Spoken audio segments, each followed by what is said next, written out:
Welcome. I'm Carey and I am going to make a 3-ingredient rhubarb sauce. It's really easy, homemade, like a compote that you can make with any amount of rhubarb that you have, and you can do a lot of things with it. So we'll see that. So right now it's a little early, but as we get a little bit later into April and May, you're going to start seeing rhubarb come into the stores. You'll probably, when you buy it, it'll just look like a stick like this. But if you're growing it in your garden, it's gonna come with the leaf. And to harvest it, I just kind of, instead of cutting it, I actually just kind of twist it a little bit and pop it right out.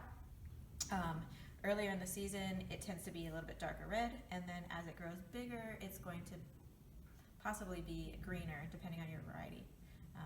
But this leaf part is actually poisonous, so don't eat it. So I'm gonna chop those off. I also chop off this end, and that goes in the compost. You can actually use this as a pretty good mulch in the garden because it's not poisonous for the bacteria. And then this recipe is going to be really simple. We're going to have a pot to cook it down in. It starts off with about 1 pound of rhubarb, which might be 4 or 5 cups once it's all chopped up. A half a cup of sugar. You can add more or less to your liking, and really just like a couple of tablespoons of water, and that's just to kind of keep it from sticking to the pot in the very beginning. And I like to take the flat part, put it down against the board so I have a flat cutting surface, and then just chop it up. It doesn't need to be beautiful chop, but it helps if all the pieces are about the same size, because then they'll cook at the same rate. So once I have a little bit of this chopped up, I'm just going to put it into the pot. A couple of tablespoons of water at the bottom of the pot so it doesn't stick. And as this rhubarb softens, it's going to release some liquid too. So this is just like a medium heat. I might put a lid on it just to get it to cook down a little quicker. You can also decide how long you want to cook it. You can still, the rhubarb will soften a little bit, but still kind of stay in its shape. But then it will kind of pretty quickly just fall apart. So I'm gonna let that simmer for a while. Just about 10 minutes or so. It happens really quickly, actually. So that looks about ready to me, and I'm going to give it a stir and turn it off. One of my favorite ways to use this rhubarb sauce is to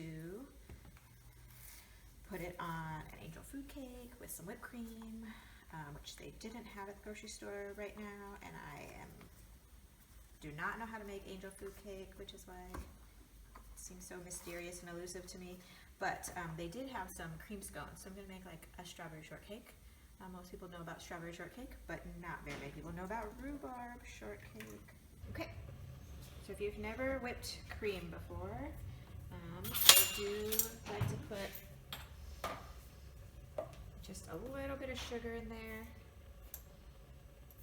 and a little bit of vanilla. So I think that makes it taste yummy. You could do this in a stand mixer, but I like to do it by hand, and I've learned that actually Jacques Pepin says if you make an S, that'll make your whipped cream happen faster.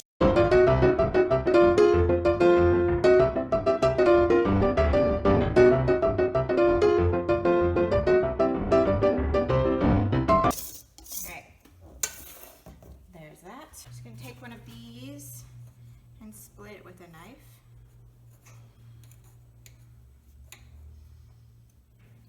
A little bit of this beautiful rhubarb sauce compote.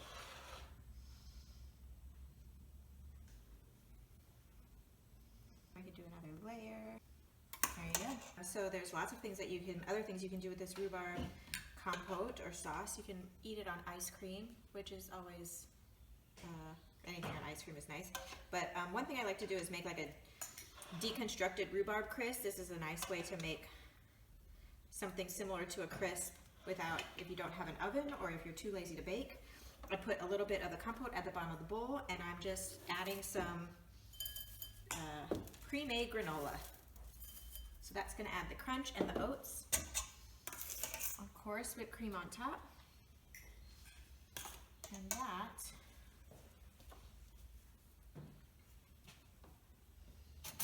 is just like a crisp.